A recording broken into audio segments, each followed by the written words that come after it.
Michelle Zamora puppeteers Waffles on the hit Netflix series Waffles Mochi. She's performed and built puppets for TV shows, including a Black Lady sketch show on HBO, for theater, where she won an award for her puppetry designs, and for countless commercials and music videos. I talked to Michelle Zamora about her career and her puppet company Viva La Puppet on this episode of Under the Puppet. You're listening to Saturday Morning Media. And now, back to our show. Welcome to the show that is preserving puppetry through the personal stories of professional puppeteers. My name is Grant Pachoco, and this is Under the Puppet. Michelle Zamora, welcome to Under the Puppet. Hey, thanks, Grant. Thanks for having me. I'm so excited to talk to you. There's a lot of stuff. Your career has been so amazing, and I'm so excited to ask you about a lot of it. But I want to start, as I usually do, by asking, do you remember the first time you saw puppets and remember seeing puppets, like either on television or in person or whatever? Oh, yeah, I do. I mean, growing up in the 80s, we were inundated with puppetry when it comes to like commercials and children's programming, Lamb Chops, Fraggle Rock, Sesame Street, Pee-wee's Playhouse. Like, you know, the list goes on and on and on. And actually, I one time like went through down the rabbit hole of 1980s and 1990s commercials that are all puppets, and there's a lot. So I think it's just like throughout my childhood, I was just always, you know, seeing puppets, but not really noticing them in terms of like it's something I can do when I grow up. But yeah, I do remember a lot of children's programming for sure. Yeah. And I know I read in an interview, you said that you started playing with puppets at a young age, like turning your Cabbage Patch dolls into humanette puppets. Yes. Me and my sister. Yeah. Yeah. You mentioned like in the same interview, like playing with stuffed animals and doing shows like that. So was that inspiration from seeing these puppets on TV?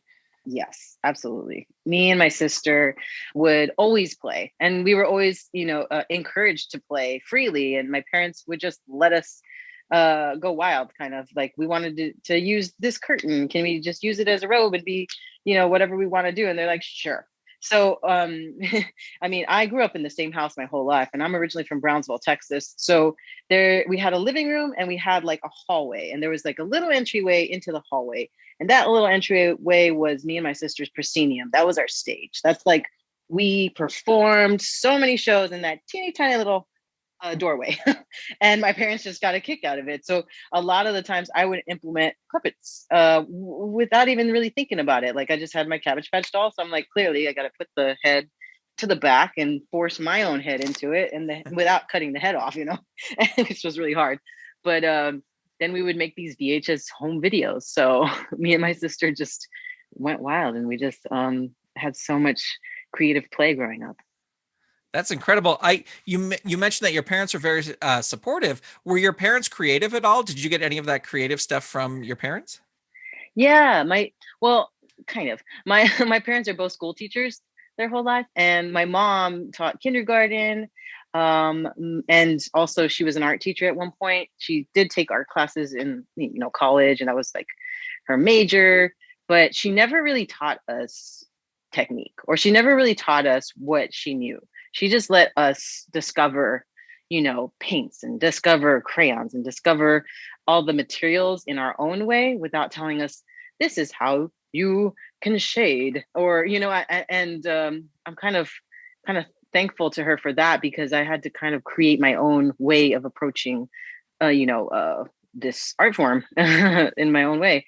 So yeah, my parents were somewhat creative. My dad's more of like a scientific, mathematic mind, and my mom is definitely all art.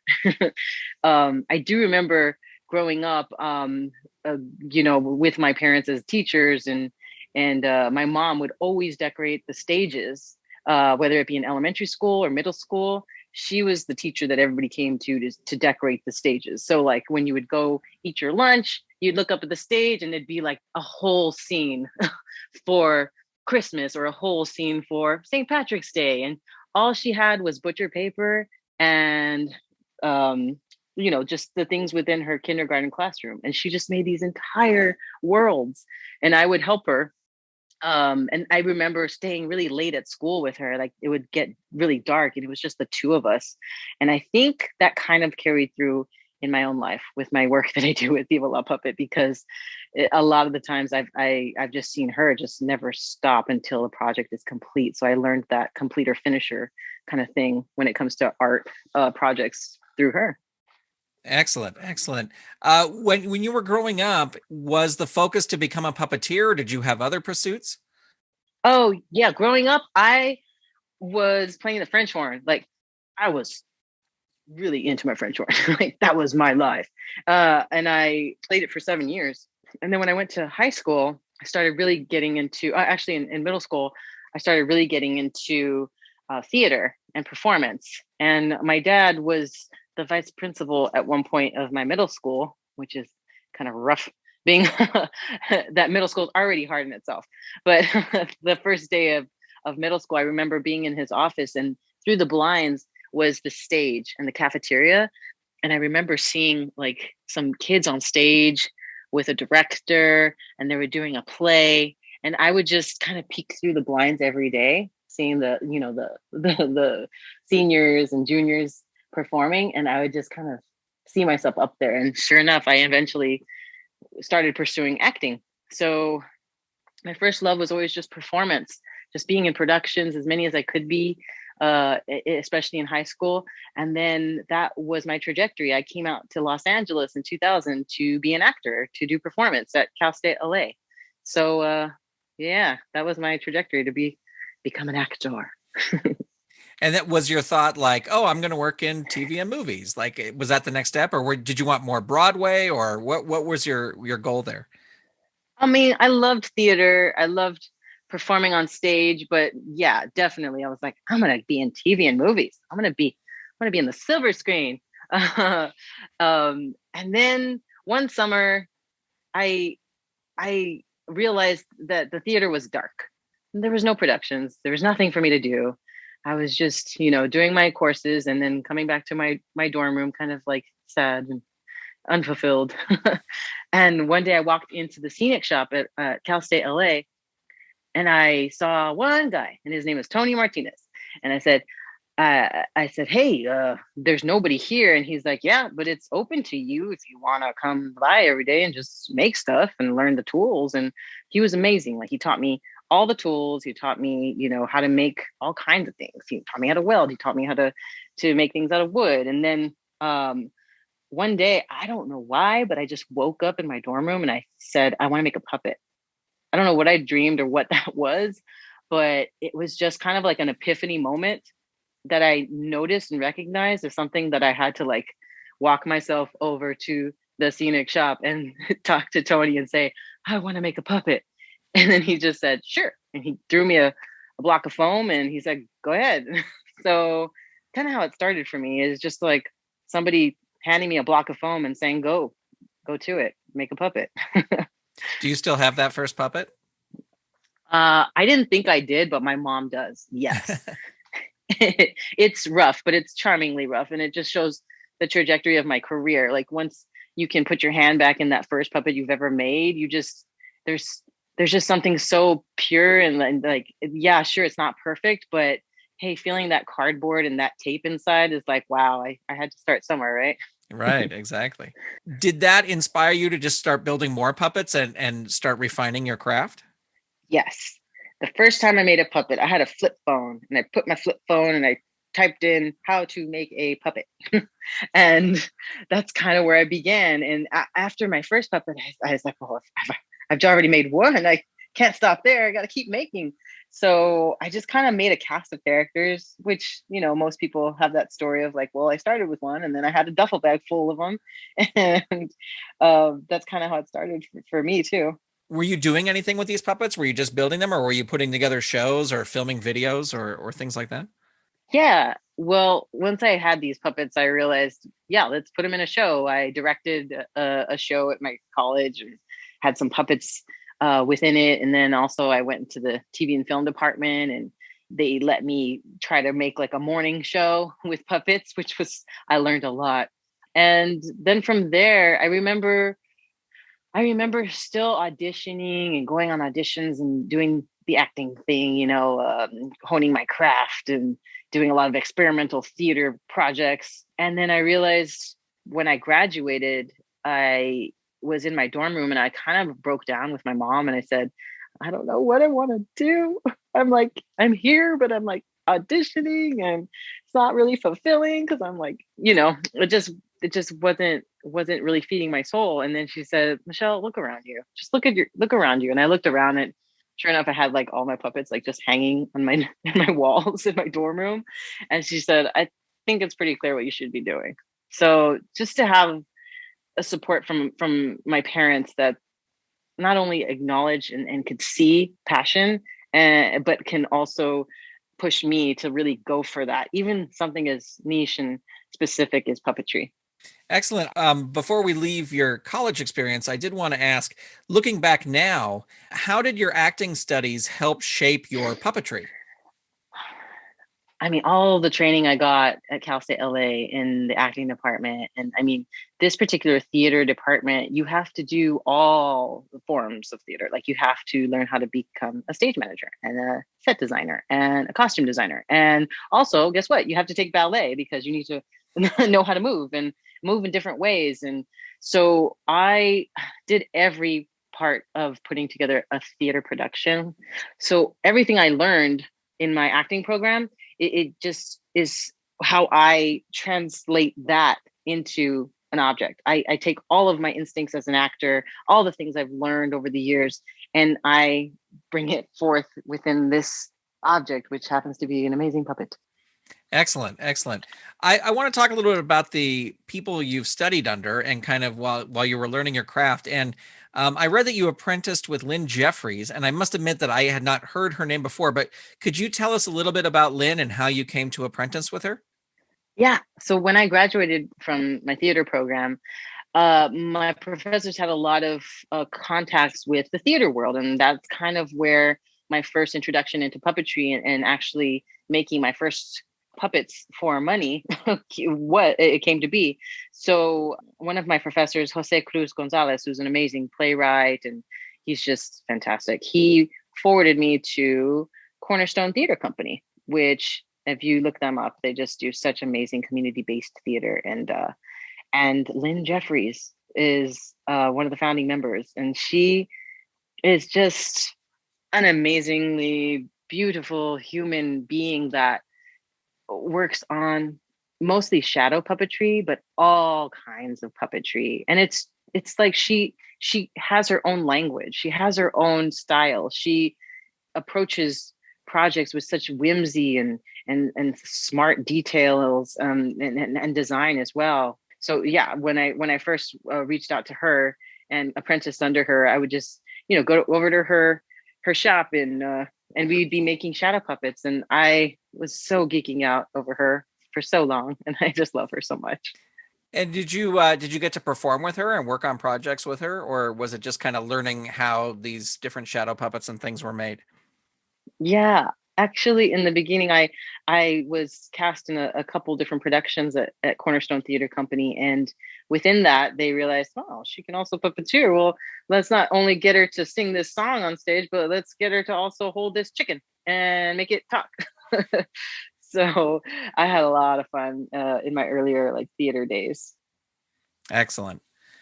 You also studied a little bit with, or shadowed at least, no pun intended, to talking about shadow puppets, Michael Earl while he was building too, right? Yes, Michael Earl. I got to meet Michael Earl through this production that was being done at East West Players, and he was making Audrey for Little Shop of Horrors, Audrey 2. And I just remember again just being so wide-eyed and wanting to learn, and him being able to show me foam fabrication and what it takes to create just a giant puppet. And I was blown away at the time because he made it black light, so when they turned the lights out, then the puppet kind of would come to life. And I just learned so much from him. He was just such a sweet man. I miss him a lot because yeah, I wish I could say thank you over and over again for just opening up his arms to a person that just is inquisitive and wanting to learn about the art form of puppetry in a way that's like, hey, let me show you, come over here, let me show you how this is done. And not really being like, oh, it's trade secrets. No, it's It's all this. I've learned, like, it's like him saying, I've learned so much in my life, and let me share it with you. And that's what I want to be able to do too one day. Yeah. I only ever got to meet Michael once, but he was, just from that meeting, he's a fantastic guy. And I wish I had got the chance to know him better. Oh yeah, totally, totally. He was like Snuffleupagus. When I first realized that, I was like, so starstruck. Yeah. Well, you also learned puppetry from two people who I have met and know rather well, and that's Greg Ballora and Thom Fountain. Where did you connect with them? Oh, I met Greg Ballora and Thom Fountain at Playhouse Disney, which was right after graduating from college. I saw this, I guess, an ad in the paper that was like, "Hey, we're looking for puppeteers at Disneyland," and I was like, "What?" And you get free training. I was like, "What? This is the best!" So I went and auditioned, and I was in that show for a little while, and that's how I met those guys. They were the puppet trainers and teaching us how to puppeteer these puppets. Well, let me ask you this, because actually I didn't know that it was through Playhouse Disney that you got that start. Let's talk just very briefly about theme park puppetry. And I know you're performing the same show a million times a day, but what do you think that taught you about puppetry, having that gig? I feel like what I learned with my early time at Playhouse Disney was just the stamina, being able to perform a show over and over a couple times a day, keeping your arm up that long, just right out of college was like, whoa, okay, all right. So this is what it's like. Okay. And it really just helped me to hone in my muscles as a puppeteer, and also be able to get immediate gratification from your audiences. When you would perform a show, you just have this audience that's just screaming at the top of their lungs when the bubbles come down, or it was so much fun. Well, I wanted to wrap up this little segment talking about people you studied under by talking about Pat Brymer, because Yeah. another one who unfortunately we've lost. He was a great guy, and can you tell us about how you hooked up with him and what you sort of learned from him? Oh man, Pat Brymer, he was so much fun.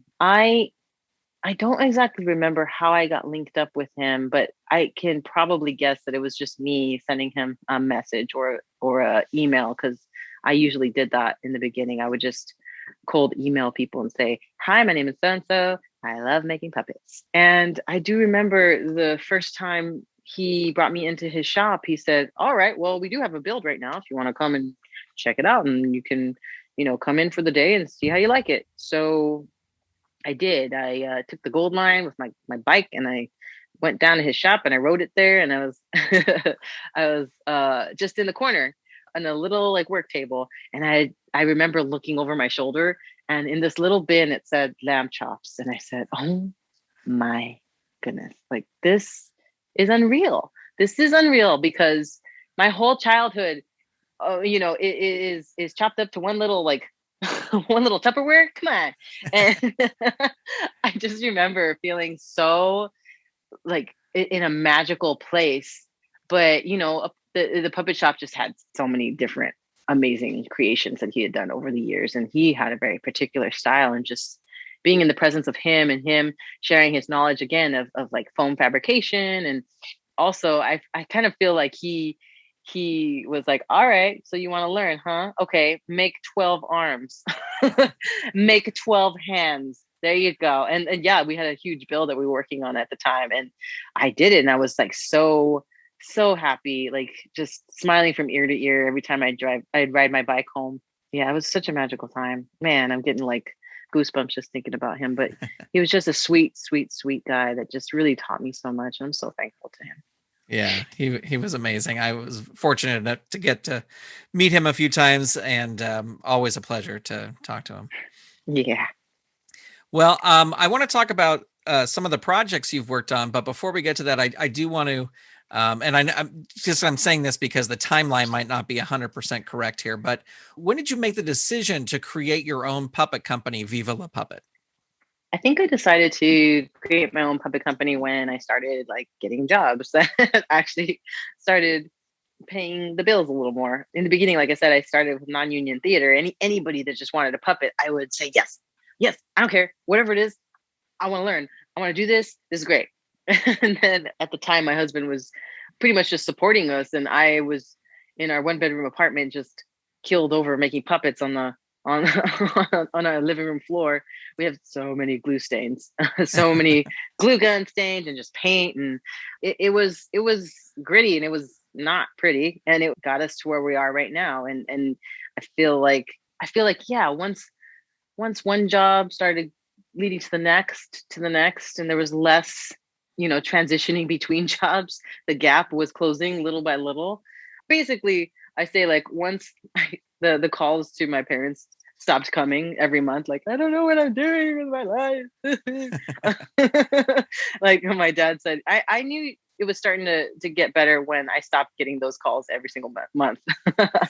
But I think once it became a thing that's like, oh, it could be a thing I could do and actually make a living doing it. Well, yeah, let's get this going. Let's make this a business. And I do remember a friend of mine. His name was Javi Moreno. He's an amazing actor. He is the one that actually came up with the name Viva La Puppet, because at the time I was throwing around ideas for names, and he just came to me and said, "Hey," he showed me a piece of paper that he drew, and it said Viva La Puppet. And I said, "Yes, that's it." Excellent. Well, I want to talk about some of the projects you've done over the years. And in 2014, you actually won a theater award for puppet design for Roald Dahl's The Magic Finger. What kind of puppets did you design for that production? Yeah, they were rod puppets, and it was the family. So it was the little boy, the dad, and the mom, and they had bird wings and pajamas. And so I made a very simple mechanism where one performer could puppeteer each puppet through these rods, so they would make them fly on their own. And also the heads would, be able to move pretty fluidly. So not only could they fly, but the heads would have a lot of movement, and the legs were weighted and jointed. So when you'd see them on stage, they could act in a scene, these puppets, but also they could fly around and go from place to place. Well, and another theater production you worked on was Bob's Burgers Live. You made these amazing giant puppets for that show. What are the challenges of making giant puppets for a show like that? Space. I mean, one word, space. Like, Right. you don't realize you don't realize what kind of space you have until you have to make like giant 16-foot tall puppets. um I definitely feel like project to project, if I were to put in a timeline and realize like where we made a jump to get a little bigger space to work in, that was like pushing the limits. So I feel like, when we're bursting at the seams, that's just like growing pains for the next jump up to the next, project, and the next step that's essentially going to lead us to a bigger working space and a cooler working space and a this and a that, so that project really pushed our space to its limits. Well, I watched a video clip of those puppets come out on YouTube, and just the cheer from the fans when they come up, that must have been Yeah. just so rewarding for when that happened. Gosh, that was super fun. Yes, because it was a whole audience filled with, like you said, super fans. So when these puppets came out, they went wild, and of course there was like confetti cannon shooting at them too. So that didn't hurt. But yeah, there's something really cool about creating characters that are so beloved, and also I just love Jay Howell. He's one of my favorite artists in LA, and he actually helped us to work on a project for Sanjay and Craig on Nickelodeon. And I just his characters, his style, his whole art, it just makes me so happy. And I smile all the time when I see his posts on Instagram. But I love him so much. His stuff just really inspires me as an artist. How challenging is it to make puppets out of animated character, like art, animated characters that are so well established? Is it hard, or is it easy for you, or what are the challenges of that? I think the challenges are just you just have to have extreme attention to detail, and because these characters are pretty locked in the minds of the people that love them. So when creating them, if a nose is a little too low, they're going to notice it. They're not going to know exactly what it is, but they're just going to know it's off. So I think there's just the expectations of an image that is ingrained into a person's mind, that when you bring that particular image to life in 3 dimension, there's expectations there. So we have to be extra, put our work under a microscope to really try to match it as best as we can. Amazing, amazing. Well, and related to that is that you build a lot of puppets that are of real people. So that must have its own set of challenges, because you're building, like a flat image of Tina can't talk back to you and say, this is how I look, not this. But now you're, for a Black Lady sketch show, you're actually building puppets of real people. Yes. And I mean, the cool thing is that I got to come into a Black Lady sketch show early on with Robin Thede, who also is an amazing puppeteer. If you know her story, she grew up just within the puppetry world. And anyways, she just loves puppets. So when she got a Black Lady sketch show, she knew immediately she wanted to put puppets somewhere in there. And I got to, meet her a couple times and talk about how these puppets, what style we wanted to use, and and the fact that it's a likeness of her and then the other cast members. When doing likeness puppets, I feel like the challenge is to really like portray a person in a way that it takes the most signature features on their faces, but at the same time, like if you're making a puppet for a certain person, also the way that they see themselves is how they want to see themselves within the puppet too. So there's so many different layers to really hone in on the style of creating a person in puppet form.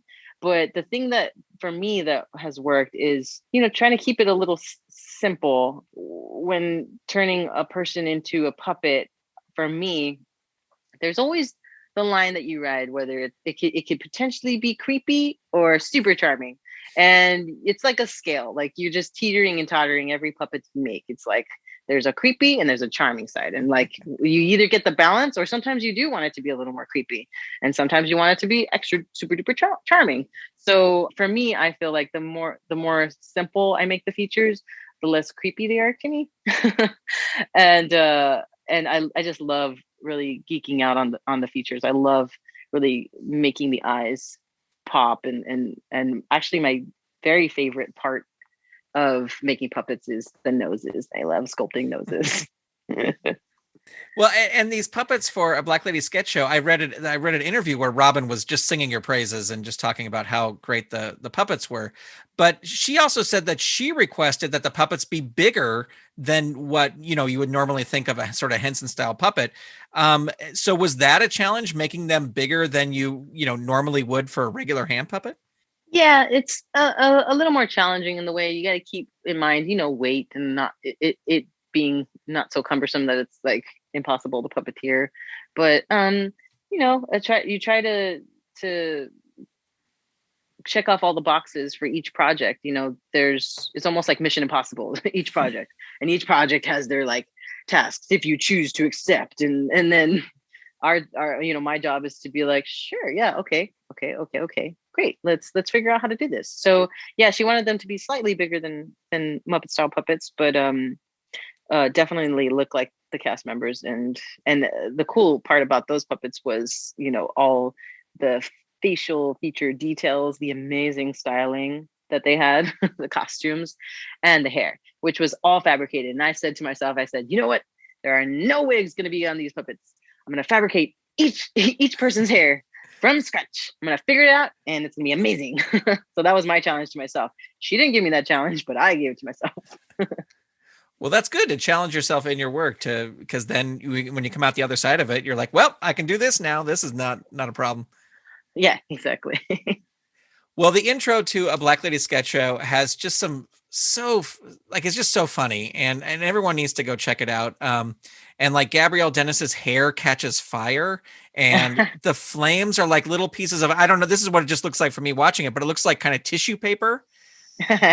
And Ashley Nicole Black's puppet gets shot, and the red handkerchief is used like kind of as the blood coming out. Did you come up with these effects as well, or was that something the production came up with? Yeah, I think it was definitely all from the mind of Robin Thede, who she has these ideas, and she's like, yeah, we definitely need to, it has to be fabricated. Like, and then it's my job to be like, okay, how can I fabricate this in a cool way? Yeah. Like, how can I make these teeny tiny, there's these flames, but also to be able to pop onto the puppet's hair really quick and have like this feel of flames. It was a little tricky, but it wasn't tissue paper. Oh, okay. But I will post about it. I'll definitely post, now that you said it, I'll post how I fabricated those flames.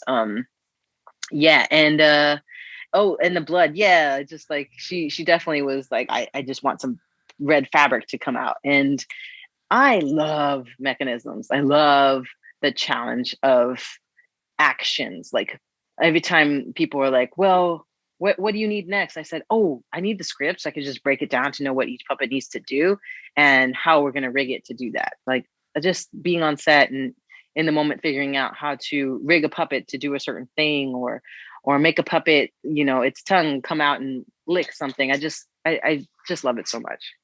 Well, and it's also just so much fun to have real practical things and not be like, oh yeah, the puppet's going to get shot, but we're going to put in, CGI, or we're going to put in VFX to make the, the blood splatter. And it's, to me, watching it, it's just so much more fun and so much more, I don't know, rewarding.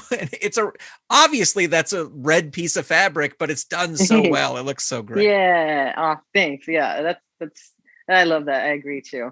I actually have a stowaway here. I have my daughter. She's 3. Her name's Ellie. Ellie, you want to say hi? Say hi. Hi. Hi, Ellie. Yep. Guess what? I'm on a podcast and we're talking about puppets. Do you like puppets? Yeah. Does Mama make a lot of puppets? Yeah. What's your favorite puppet? Waffles. Yeah, you like Waffles. Yeah. Well, that is a perfect segue to ask you about the Netflix series Waffles and Mochi, where you play Waffles. And how did that opportunity to work on that show come about? Oh my gosh. Well, I got a phone call one day from Jeremy Connor, who I knew years ago. We worked on a commercial together and I was in the art department, and I worked a lot with a production designer named Eric Archer. He's just amazing. He's so good. And he taught me so much being in his art department. I would fabricate all kinds of things. Like there's like little things that you don't know about me, but I would be in the corner fabricating like a futuristic coffee maker for Sound and Color by Alabama Shakes. And I'd work on like all kinds of things. I fabricated like a Mario Kart out of cardboard for a commercial for Nintendo with him. He really challenged me to hone my skills as a builder and in a different way, in a different form, not necessarily puppets, but still fabrication. And so anyways, we worked on a commercial with Jeremy Connor. And at the time, I was like, cool, we're working on things, making a lot of things look like kids made them. And then there was like a moment they're like, ooh, can you make a Chinese dragon? And can you make it a little like stick puppet, like a kid made it? And I was like, yes, a puppet? Yes, I'll make it in the corner. And I made it on cardboard real quick. And then I think, I don't know if I got to puppeteer or somebody on the commercial, but I think from then on, he just followed me on Instagram and I followed him, his career with Drunk History and all the productions and things that he would work on. And then one day I got a phone call from him and he's like, hey, I have this TV show.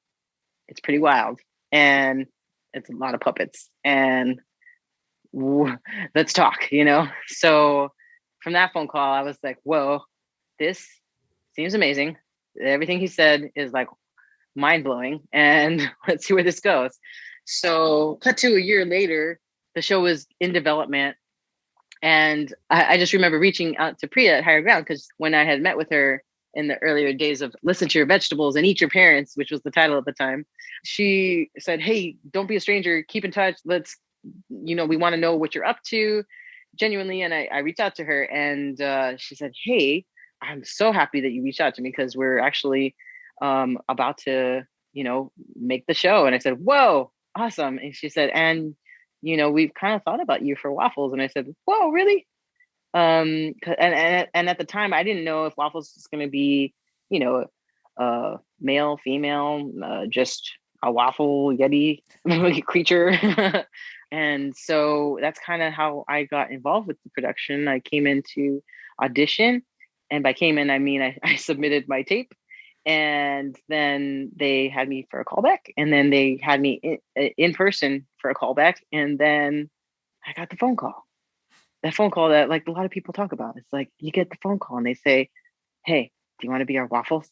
And and I just remember being in my backyard and being like, "No, no, no, no, no, no, no, no, no, no, no, no, really, no." And she said, "Are you saying no? Are you saying yes?" I said, "Yes, yes, yes, yes, yes, yes, yes." And I just remember like being holding it together on the phone, hanging up the phone, and then coming into my house and seeing my husband and my daughter. And I just broke down. I couldn't even make it to them. I kind of like went to my knees and was just like breaking down, being like, "I did it. I freaking did it. I'm waffles." And yeah, I just it was such a amazing moment in my career. Can you talk a bit about how Waffles' personality developed over time, like from when you got that phone call to what we see on the Netflix show? Yeah. So they brought me into the writer's room, it's just to kind of start playing with, the character, the voice, figuring out what who she is. And yeah, I think it was funny. I don't know what came first, the chicken or the egg, the waffle or the me. I just remember reading, a lot of the earlier scripts and being like, "Yep, that's something I would do. Oh my gosh, yes. Oh, I'm totally like that. Yes, yes, and yes." So it's interesting because as I was reading, the character breakdown for her, the scripts, I was just realizing like, wow, this is just a more amplified version of myself in a lot of ways. But yeah, so developing the character was a lot of fun because it really just brings out the side of me that's just a huge goofball that just throws myself into situations, and it comes from a place of honesty and inquisitiveness and just wanting to learn. Like that very first moment I decided I wanted to make a puppet, just having that wide-eyed excitement for a thing. That's Waffles. Like Waffles has this wide-eyed excitement for food, and if I can channel my wide-eyed excitement that I had for puppetry into this character that's just like so stoked about learning about all the things that she can about food, then that's Waffles.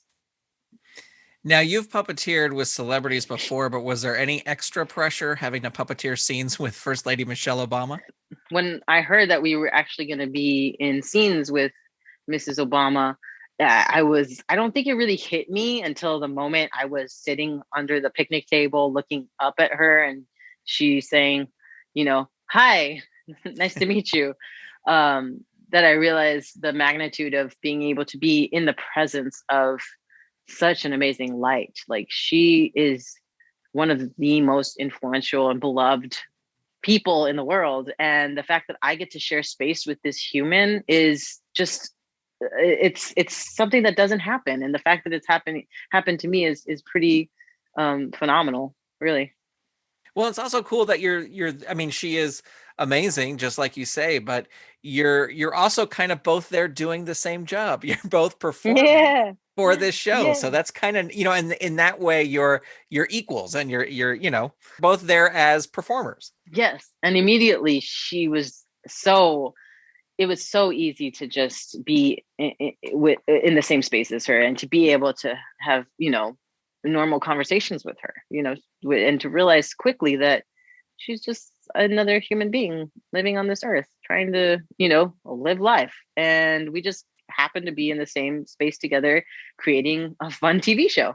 So yeah, the fact that puppeteering with someone of that magnitude, I'm like, all right, mic drop the mic. Like we're Right. good. Well, I wanted to talk briefly about the travel for this show because you literally went around the world um, to shoot all these things. But I also heard that these trips to all these amazing places weren't vacations necessarily, and you were actually a lot of times shooting from the time you landed until the time you left. Yeah. I mean, from the moment I got the call to be Waffles, within 2 months I was on a plane to Japan, and I traveled more in those like 2 months or whatever it was of shooting Waffles and Mochi than I had my whole entire life on this planet. The fact that I got to travel and see the world, it was like a rocket being shot into the stratosphere, just like, wow, this is happening fast and my life is taking a turn, and oh my gosh, I'm on this plane and I'm over here and now I'm in, where am I? So it was dream come true in the way of like, okay, you've asked for this and now it's here, and go, like, just go with it, go with the current, like, this is your life and this is what's happening. And it's just the fact that all that travel happened before 2020 is just so fortunate. Yeah. Well, the last thing I want to ask about Waffles Mochi, because I think the fans of puppets will be really interested in this. And because I know I didn't even realize this until I was looking up stuff about the show, is that the puppet was built so that it could actually eat human food. Can you tell us how that worked? Yeah. So Waffles has if you open her mouth, you can kind of see it in some of the episodes, but there's like a little opening in the back of her mouth, and her mouth and the inside is wiped downable, because there's just a lot of things you have to think about when a puppet's eating food. In the very beginnings of first coming on, when Jeremy gave me that call, I was like, okay, and we want the puppet to eat food. Like, how do we innovate this? How do we make this a thing that can actually be something that people want to watch, because it could easily go wrong. Like, there could be times where a puppet is eating and it's just like, ew. No, you're ruining that puppet. Like, there's just so many things that can happen. But yeah, so she is able to, have food go down her throat sock, if you will, that kind of like feeds itself through my arm. And so there was a lot of times where it's more about the accuracy of the puppeteering of the fork to the mouth or the spoon to the mouth or whatever you put in her hand. And I feel like I just had to believe that this particular item of food is going to go into her mouth and happen.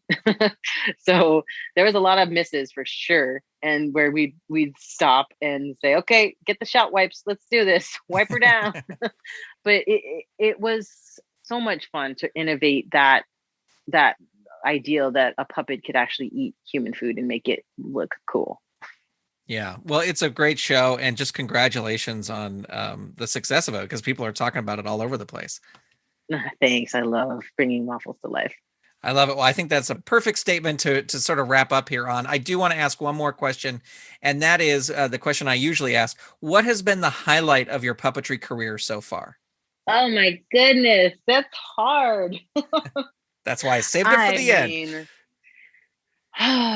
It's hard because I've brought to life so many magical, fun creatures, but the most fun of all is Waffles. Like, she is just the dream role of a lifetime. She fills me with so much joy, and she affords me a life that I get to travel, eat world-class food from world-class chefs, and just bring all the joy that I have within into a puppet. And it's just that is ultimately like my, to date, the coolest puppet I've worked on and brought to life. Excellent. Well, that is amazing. Michelle, thank you so much for taking the time to talk to us here today on Under the Puppet. Thanks, Grant. Thanks for having me. Many thanks to Michelle Zamora for being on the show. For links to Michelle's work, her puppet company, Viva La Puppet, and to some of the other things we discussed on the show, check out the show notes for this episode number 60, over at underthepuppet.com. And if you'd like to hear even more of my talk with Michelle, download the free Under the Puppet app for iOS and Android and click on the gift icon in the listing for this episode. Well, now it's time to announce the winner of episode 59's giveaway for a set of 3 pins that were inspired by the doodles of Jim Henson. The question was, what did they put on the Zaboomafoo puppet's nose to try and entice a cheetah to give it a kiss? And the answer was tuna juice. And the winner is Lissa Trammell. Congratulations, Lissa, your pins are on the way. Well, this episode, we are giving away a brand new Fraggle Rock sketchbook. This officially licensed Fraggle Rock sketchbook features photos of your favorite Fraggles on the front and back, and plenty of blank pages on the inside to design your next puppet project. To be entered to win the Fraggle Rock sketchbook, all you have to do is answer this question from the episode you just heard. Where was Michelle Zamora's first stop on her world tour after being cast as Waffles? When you find the answer, send it in an email to underthepuppet@gmail.com with the subject line giveaway, and you'll be entered to win. All entries for this giveaway must be received by June 15th, 2021. The winner will be chosen at random from all correct entries and be announced on the July 1st, 2021 episode of the show. One entry per household. Good luck. Well, that's going to do it for this episode of Under the Puppet. I want to send a special thank you out to all the Saturday Morning Media Patreon patrons who help make this show possible. Patreon patrons at the producer level and above who get a special shout out are Vicky Sebring, Jamie Dommeyer, David Akers, Tony Urbano, Kathy Crawford, Eve Cunning, and my great aunt, Dorothy Bachoco. To become a patron, visit patreon.com/Saturday Morning Media. If you have questions, suggestions, or feedback about the show, call our voicemail line at 818-806-9604, or click the Call the Show button in the free Under the Puppet app for iOS and Android. You can also send your feedback via email to underthepuppet@gmail.com, or you can connect with the show on Instagram or Twitter by searching for Under the Puppet. And don't forget to tell a friend about the show. Thank you so much for listening. This episode of Under the Puppet was edited by Steven Staver and features music by Dan Ring. Under the Puppet is a production of Saturday Morning Media and made possible by the Saturday Morning Media Patreon patrons who've gone to patreon.com/Saturday Morning Media and set up a monthly pledge for as little as $1 a month. Patrons get new episodes before they are released, behind-the-scenes information, and exclusive bonus episodes. If you'd like to support this show and the other fun content from Saturday Morning Media, become a patron. Head on over to patreon.com/Saturday Morning Media and set up your monthly pledge today. You can also tell a friend about the show or leave the show a review on Apple Podcasts. Thank you so much for listening. Under the Puppet is copyright 2020 Saturday Morning Media Grant Bachoco Executive Producer. All rights reserved. www.saturdaymorningmedia.com. Under the Puppet proudly presents The Adventures of Timmy the Tooth Reunion. In this almost 90-minute video, you will hear great stories from the cast and crew who brought this amazing puppet show to life. Plus, you'll see never-before-seen artwork and exclusive behind-the-scenes video. Under the Puppet's Timmy the Tooth Reunion is available right now at timmy.underthepuppet.com. You've been listening to Saturday Morning Media. Stay tuned, we'll be right back.